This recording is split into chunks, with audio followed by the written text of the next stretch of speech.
Kamusta tito mo? Ayun ay, kakalaya lang. Buti na drop agad yung kaso. Ilan days din siya dun. Nagkwento nga ng first day niya doon. Ang susunod na storya ay rated SPG. Patnubay ng magulang ay kailangan. Pagpasok niya sinalubong agad siya nung pinakasiga sa selda. Takot nga siya Sabi nung siga. Kosa, huwag kang kakabahan ha. Ako bahala sa'yo.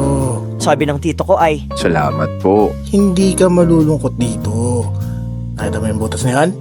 Kapag gusto mo ng sex, pwede mo gamitin yun.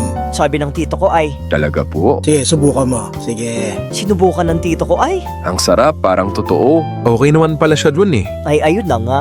Kahit ilang beses, pwede mo gamitin yan. Gamitin mo lang. Ang sarap, parang totoo talaga yung experience. Walang limit to. Oo. Basta, huwag lang paglinggo. Bakit di pwedeng linggo? May isang araw na bawal. Bakit naman po hindi pwede ng linggo? Ikaw naman papwesto dyan. Take out na lang ulit ako. Pag binatukan ba kita, makukulong ako.